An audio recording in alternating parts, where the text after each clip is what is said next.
Halo semua, kami dari kelompok pelapukan ingin mempresentasikan hasil kerja kami. Berikut adalah anggota kelompok kami. Arti pelapukan. Pelapukan adalah suatu peristiwa penghancuran massa batuan, baik secara fisika, kimiawi, ataupun secara biologis. Arti pelapukan menurut Hanafiyah. Pelapukan merupakan proses alamiah akibat bekerjanya gaya-gaya alam, baik secara fisik maupun kimiawi yang menyebabkan terjadinya pemecah belahan, penghancuran transformasi batuan dan mineral-mineral penyusunnya menjadi materi lepas atau regolit di permukaan bumi. Hanafiyah 2005. Jenis-jenis pelapukan. Mekanis.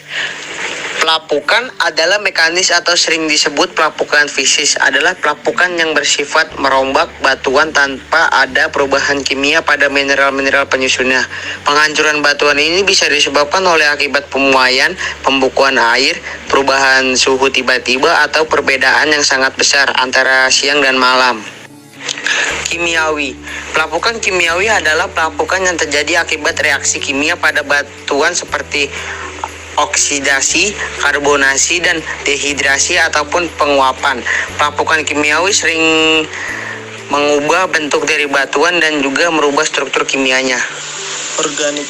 Pelapukan biologis atau organik ini terjadi akibat adanya proses organis di mana pelakunya adalah tumbuhan, hewan, hingga manusia lewat serangkaian aktivitasnya. Pelapukan biologis satu ini dapat disebut sebagai lanjutan dari pelapukan fisik atau pelapukan kimia.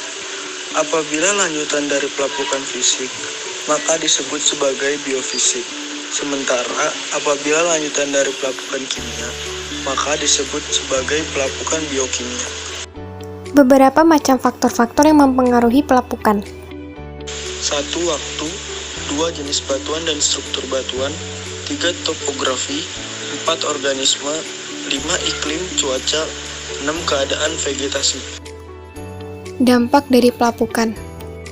Dampak positif pelapukan. Kegiatan pelapukan bisa menghasilkan bentuk muka bumi yang indah serta menjadi objek wisata.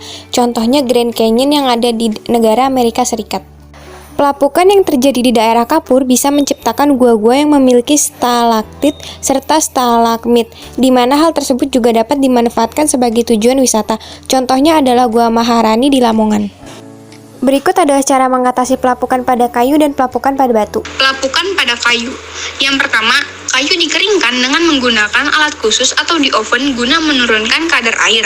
Yang kedua, kayu juga bisa dilapisi dengan memakai cat atau pernis guna mengurangi daya penyerapan air. Yang ketiga, kayu ditempatkan pada ruangan yang tak lembab. Dan yang keempat, kayu bisa diberi zat anti rayap. Selanjutnya yaitu pelapukan pada batu. Yang pertama, jangan menaruh benda yang terbuat dari batu di alam terbuka, sebab nantinya panas dari matahari serta cuaca yang berubah-ubah dapat membuat benda yang terbuat dari batu itu akan cepat lapuk dan juga pecah, karena adanya pertumbuhan oleh lumut dan unsur alam lainnya. Yang kedua, membersihkan lumut yang berada pada dinding benda dapat membantu untuk memperlambat pelapukan. Sekian penjelasan dari kelompok kami, kurang lebihnya mohon maaf. Wassalamualaikum warahmatullahi wabarakatuh.